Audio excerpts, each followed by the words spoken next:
نحمده ونصلي ونسلم على رسوله النبي الكريم اما بعد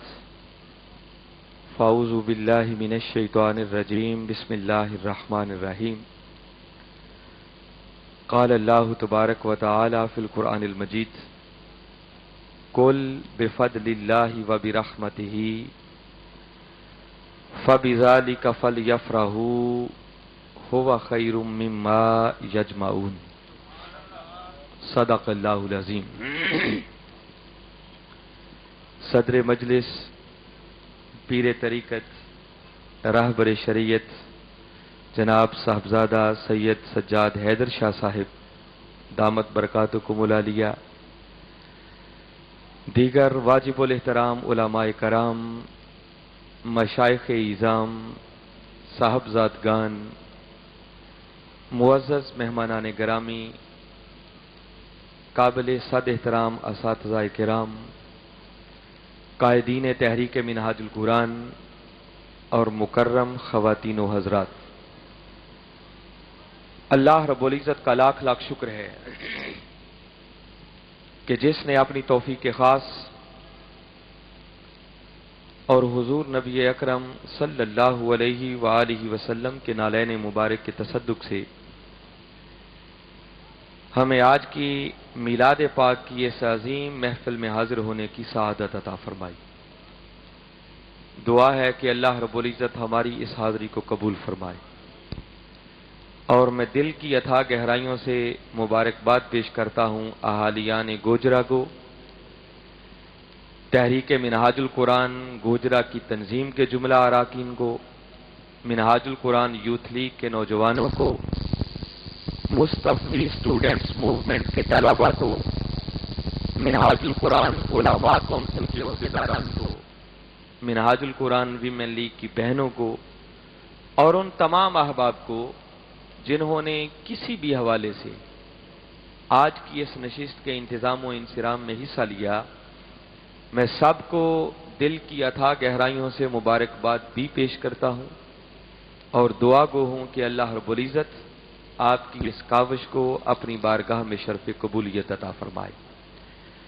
اور سچ بات ہے، میں ابھی کل بھی گوجرا ہی میں تھا تو مجھے ایک دو بازاروں میں گھومنے کا پھرنے کا موقع ملا،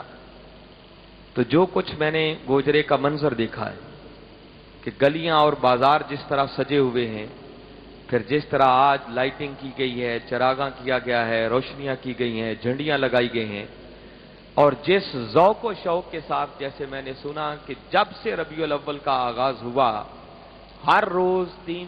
4 میلاد پاک کی محفلیں ہو رہی ہیں، یہ سارا منظر دیکھ کر لگتا یوں ہے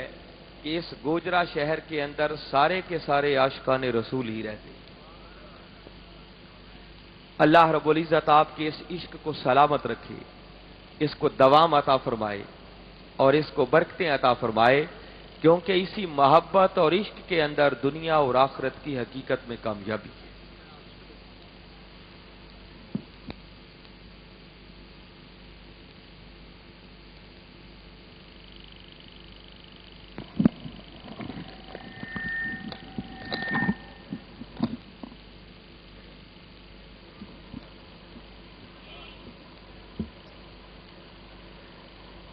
ابھی مجھے دعوت دینے سے قبل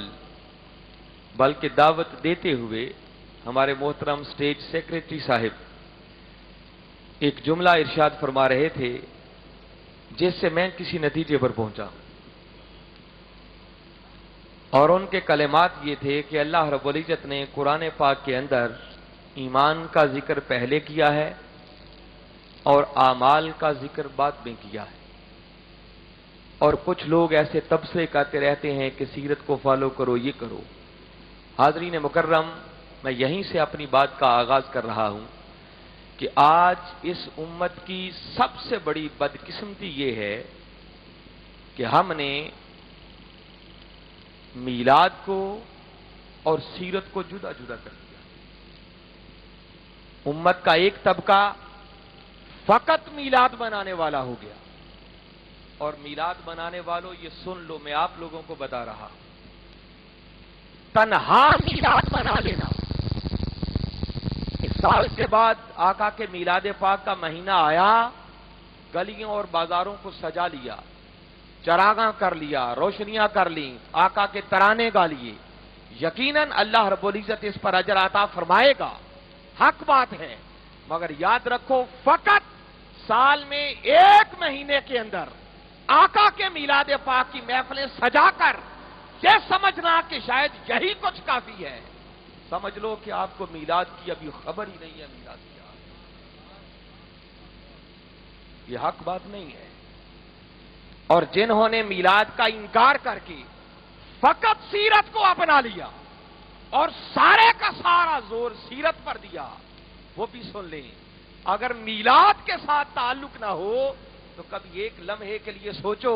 ارے اگر میرے آقا کا میلاد نہ ہوتا تو تمہیں سیرت ملتی کہاں سے؟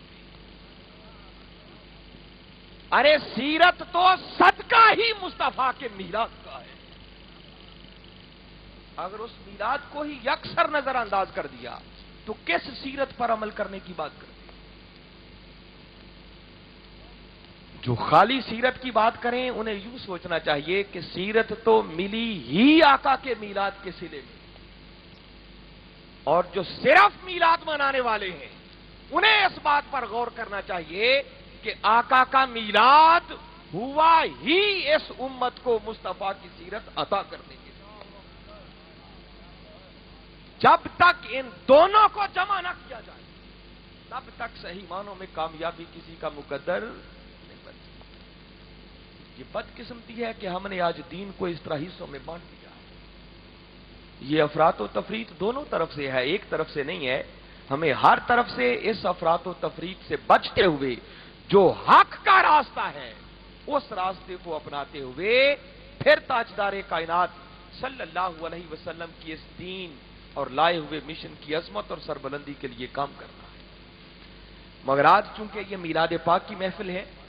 تو میں نے انہی کے جملوں سے یہ مناسب سمجھا کہ شاید بعض ذہنوں کے اندر ایسی غلط فہمیاں پائی جاتی ہیں،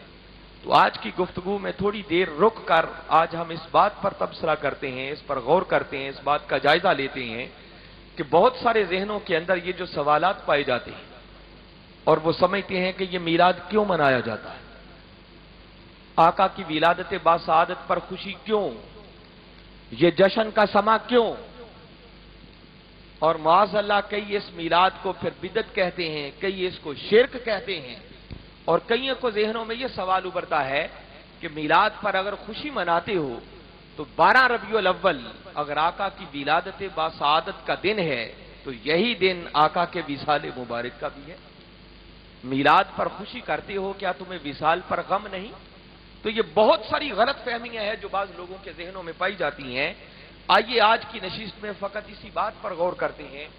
کہ ہم میلاد پر خوشی کیوں کرتے ہیں اور وصال پر غم کیوں نہیں کرتے۔ مگر آج کی میری گفتگو انشاءاللہ اگر اللہ نے چاہا تو اللہ کے فضل و کرم اور اس کے محبوب کے نالین مبارک کے تصدق سے عرض کر رہا ہوں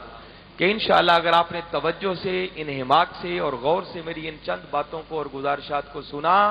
تو بہت ساری غلط فہمیاں آج چھٹ جائیں۔ ہر کوئی ایک طلب لے کر بیٹھے، اپنے ذہن کے اندر اس کے کیا ہے تھوڑی دیر کے لیے اس کو یکسر بھلا دیں، پہلے اس کا مائنڈ کیا ہے اپنے ذہن کو خالی کر کے بیٹھیں، پھر توجہ سے سنیں اور اللہ اور اس کے رسول کی بارگاہ میں ہم سب مل کر دعا کریں کہ باری تعالیٰ ہمیں حق کہنے کی، حق سننے کی اور حق سمجھ کر پھر اس پر عمل کرنے کی توفیق عطا فرمائے۔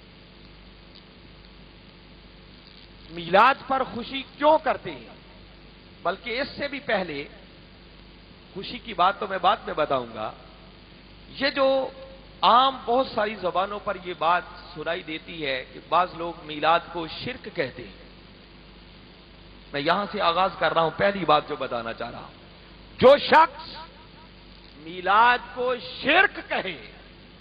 سمجھ لو اس بیچارے کو ابھی علم کی عین تک بھی رسائی حاصل نہیں ہے۔ یہ صرف جاہل آدمی ایسی بات کر سکتا ہے۔ شرک تب ہوتا ہے جب کسی کو خدا یا خدا جیسا مانا جائے۔ بات بتا رہا ہوں۔ تو جب لوگ میلاد پر شرک کا فتویٰ لگاتے ہیں کہ یہ شرک ہو رہا ہے، اس سے بڑی نادانی اور سمجھی کوئی نہیں، نہ سمجھی کوئی نہیں ہے کہ اس میلاد کے اندر شرک کہاں سے آتا ہے۔ ارے میلاد شرک نہیں ہے، بلکہ حق اور سچ بات تو یہ ہے کہ میلاد منانا یہ سراسر اللہ کی توحید کا ڈنکا بجانا۔ کیوں؟ وہ اس لیے میلاد شرک نہیں، بلکہ میلاد تو آیا ہی شرک کا کلا کما کرنے کے لیے۔ میں نے بتایا شرک تب ہوتا ہے جب کسی کو خدا سمجھا جائے یا خدا جیسا سمجھا جائے۔ جب ہم نے تاجدار کائنات صلی اللہ علیہ وسلم کا میلاد بنایا تو میلاد بنانے کا معنی یہ ہے کہ ہم اس بات کا اعلان کرتے ہیں کہ ہمارے آقا و مولا تاجدار کائنات صلی اللہ علیہ وسلم وہ پیدا ہو کر اس دنیا میں تشریف لائے، ان کی ولادت ہوئی، ان کی ولادت ہی کی تو خوشی مناتے ہیں، ان کی پیدائش ہی کی تو خوشی مناتے ہیں۔ تو جب میلاد منایا اور میلاد کا معنی ہی ولادت کی خوشی منانا ہے، تو اس کا مطلب کہ جس کا میلاد منایا جائے، جو پیدا ہو کر دنیا میں آئے، وہ نہ خدا ہو سکتا ہے نہ خدا جیسا ہو سکتا ہے۔ تو میلاد شرک نہیں ہے، بلکہ میلاد تو آیا ہی اس شرک کا کلا کما کرنے کے لیے۔ یہ نادانی کی بات ہے جو میلاد کو، یہ بدقسمتی ہے کہ آج ہم نے فتووں کی مشینیں بنا رکھی ہیں، جج کوئی چیز دیکھی اس پر شرک کا فتویٰ لگا دیا، بس لفظ ہی دو یاد رہ گئے ہیں، یا بدعت یا شرک۔ حرم پاک میں چلے جائیں نا، یہ ویڈیو سے آپ تصویر بنا رہے ہیں، فلم بنا رہے ہیں، یہ ساری اس کی ریکارڈنگ ہو رہی ہے، تو وہ اس کیمرے کو بھی کہیں گے یہ شرک ہو رہا ہے۔ یعنی اتنا یہ لفظ عام ہو چکا ہے۔ اس کے پس منظر میں گئے بغیر کہ شرک ہوتا کیا ہے، جس شے کو دیکھا اسے بدعت کہہ دیا یا شرک کہہ دیا۔